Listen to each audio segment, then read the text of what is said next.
New Jersey मैं कहता हूं दुनिया की सबसे घटिया और गंदी जगह है रहने के लिए। ठीक है ना। आप लोगों को शायद नहीं मालूम होगा, मैं अभी तो सैक्रामेंटो में रहता हूँ, लेकिन उसके पहले मैं न्यू जर्सी में रहता था, पारसीपनी एरिया में।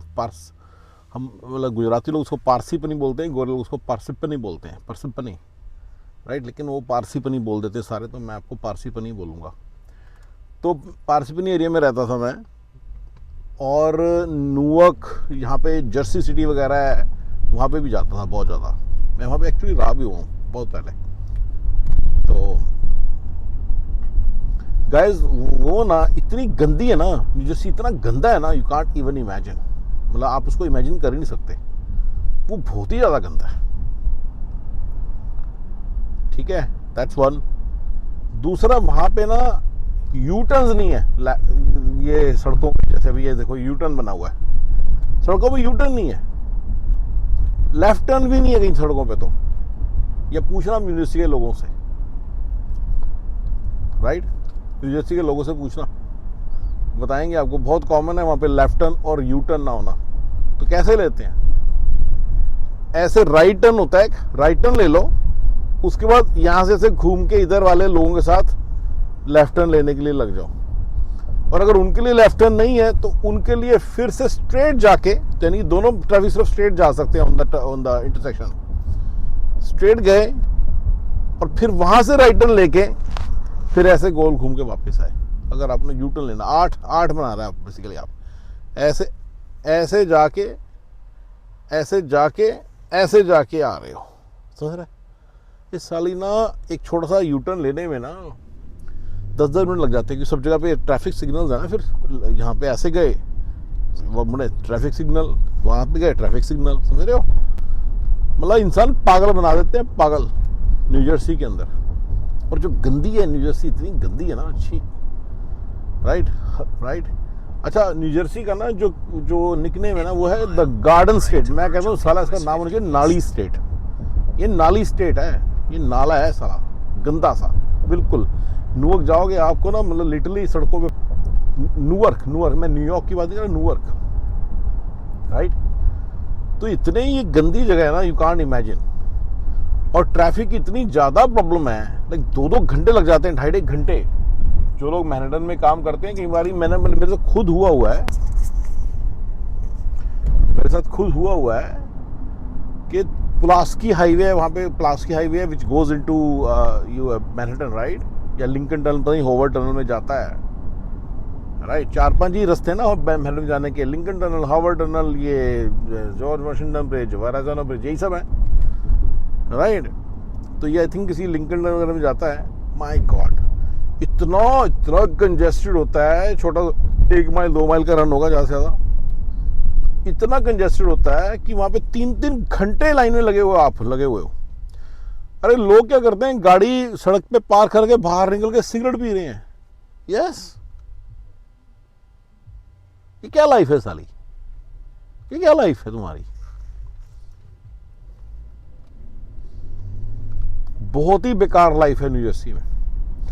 तो न्यू जर्सी में गुजराती लोग बड़े सेटल हुए, क्योंकि लेबर क्लास आई थी साली। ये वो लेबर क्लास होते हैं ना, वो लेबर क्लास वहाँ जाके वो जमा हो जाती है। वहाँ पे वहाँ के अपार्टमेंट्स में कीड़े मकोड़ों की तरह साले बैठे हैं। तो पारसीपनी में भी, न्यूयॉर्क में भी, न्यू जर्सी में भी, और जर्सी सिटी में भी, राइट। बिल्कुल कीड़े मकोड़े से, जो जिनकी औकात भी कीड़े मकोड़ों वाली है ना, वो साले बैठे हुए हैं और घटिया सी लाइफ जी रहे होते हैं वो साले। और साले वो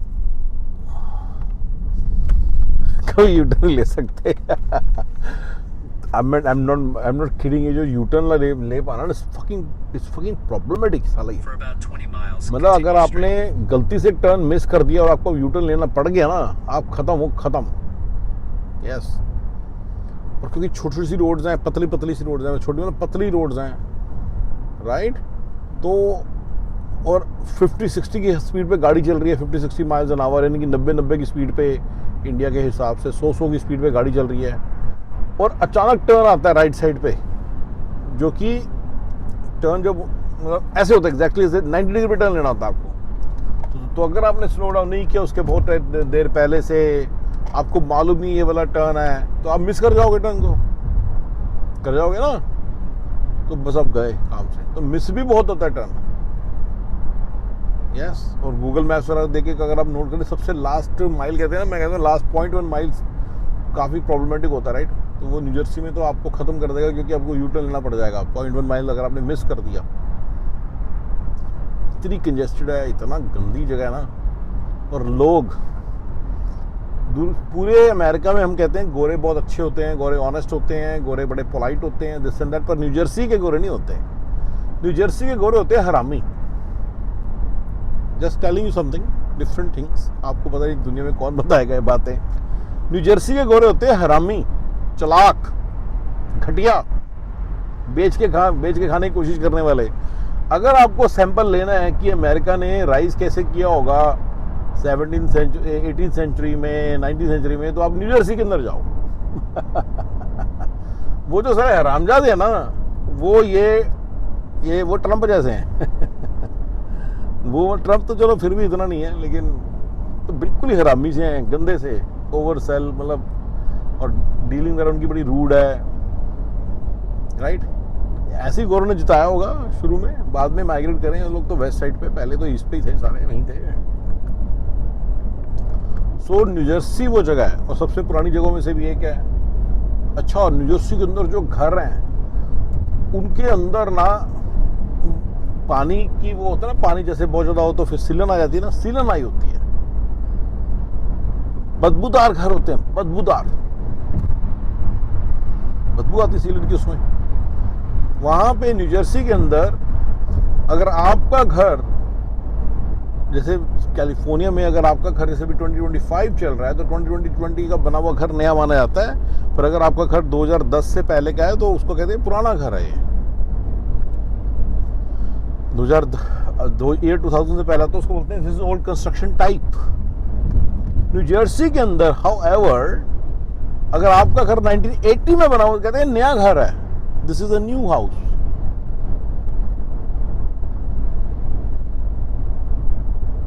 यस, कहते हैं नया घर है ये। और अगर 70s में बना है, 60s में बना है, तो कहते हैं ये मिड, मतलब ये मिड ओल्ड नहीं है ज्यादा। 40s और 30s में जो बने घर हैं कहते हैं ये ओल्ड है। 20s में जो बना घर है वो ओल्ड है।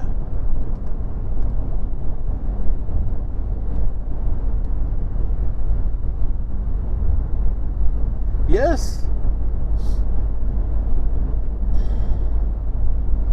यस, वो कहते हैं ये ओल्ड होम्स हैं तो 1920 के। वहां पे मैंने एक बार 1857 का भी घर देखा था, फर्स्ट वॉर ऑफ इंडिपेंडेंस के टाइम का। कहते हैं ये ओल्ड घर होते हैं। ये 40s 50s 60s वाले तो मिड मतलब ज्यादा नहीं है, पुराने से थोड़े से पुराने हैं। तो 70s 80s का तो न्यू होम्स हैं साले। ये पता है आपको सबको न्यू जर्सी के बारे में?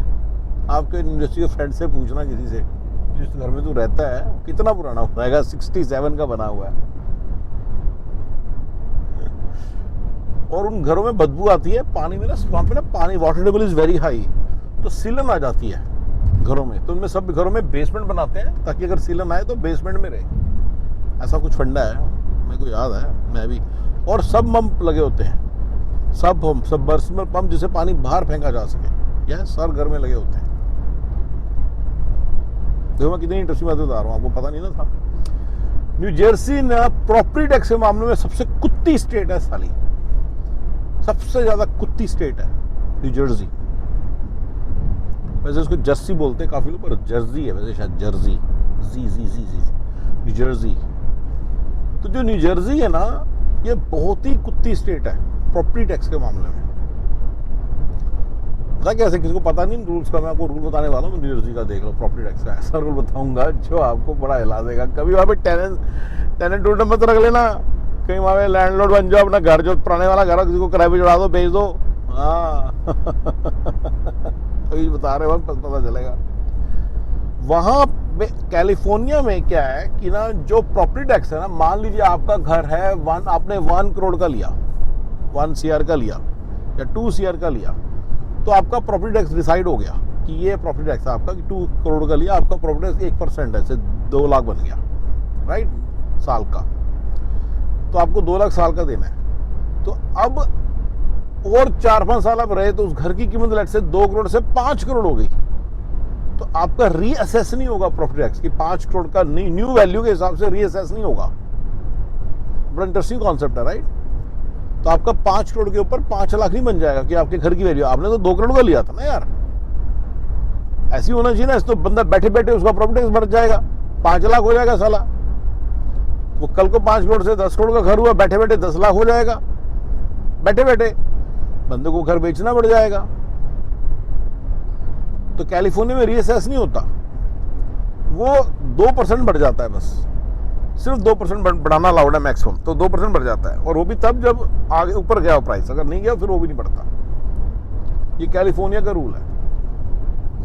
लेकिन जो न्यूजर्सी है इसमें रीएडजस्ट हो जाता है।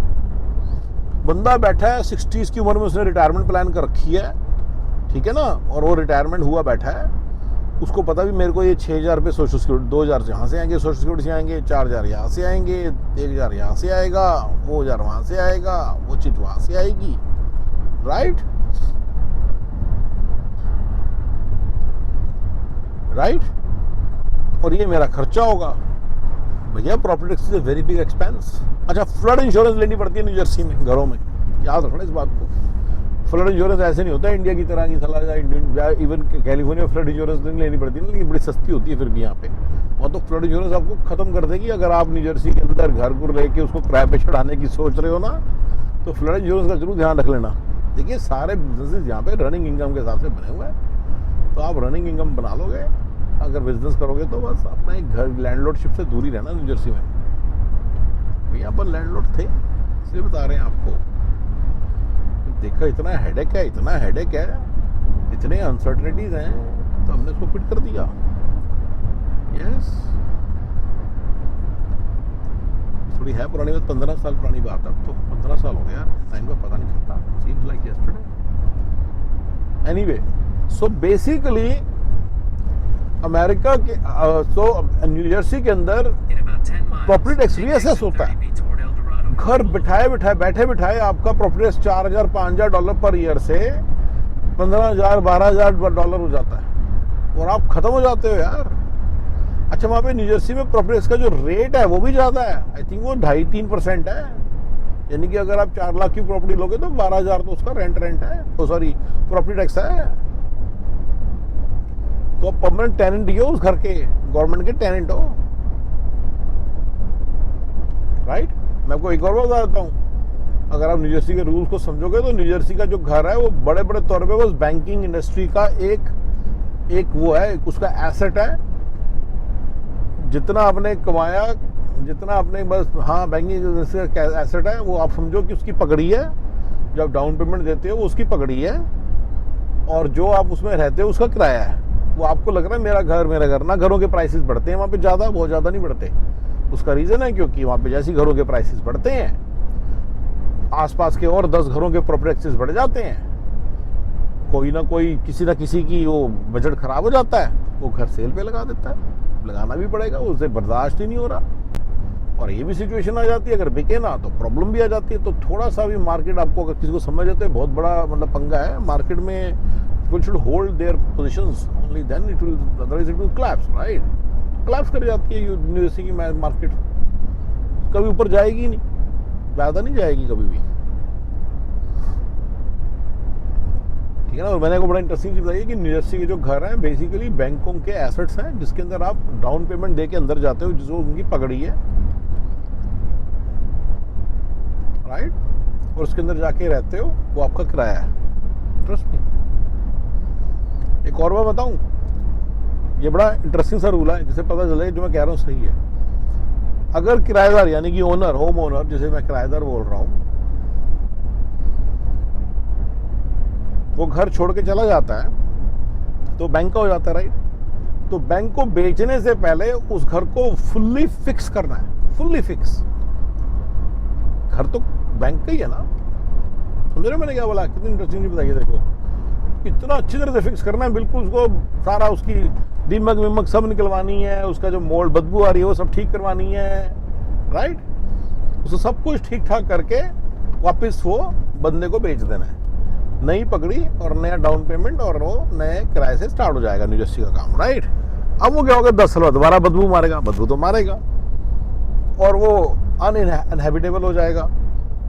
जो बंदा होगा या तो उसके पहले बेच दे, नहीं बेचे तो वो खुद ही उसको रहना मुश्किल हो जाएगा, वो उतने सही प्राइस में बिकेगा, राइट। सारे ऐसे ही चलता रहेगा, कभी ना कभी वो घर बैंक के पास पहुंच जाएगा, फिर दोबारा सारा फिक्स होगा बड़े पैसे लगा के, बैंक के पास तो पैसे ही पैसा है और वो उसको वापस दे देगा किसी और किराए। इसीलिए 20s के घर चल रहे हैं ना, हर 10 साल बाद बैंक के पास पहुंच जाते हैं, 15 साल के बाद, और बैंक उनको ठीक करके फिर लगा देता मार्केट में। तो yes, housing is a very big industry in America, right. House construction, remediation, this that, right. House inspection, house remediation, house repair, right. House maintenance is a very very big industry. सारी job इन्होंने इसी से create कर रखी है, right. तो बस सारा दिन वो बस बैंकों के वो बैंक कॉन्ट्रैक्ट देते रहते हैं लोगों को, लाखों में जाते हैं इस तरह के कॉन्ट्रैक्ट्स, लाखों घर हैं मतलब न्यू जर्सी में जो इस तरह की हर्ष में जिनको तो रिपेयर्स मांग रहे होते हैं, टूटी फूटी सी साली झोपड़पट्टियाँ, सच में मतलब बहुत ही बेकार जगह न्यू जर्सी। चलिए गाइस, आपको न्यू जर्सी के बारे में बहुत सारे नेगेटिव्स बताए कि क्यों कभी जिंदगी में न्यू जर्सी नहीं रहना आपने बहुत बेकार जगह। Alright ji, thank you.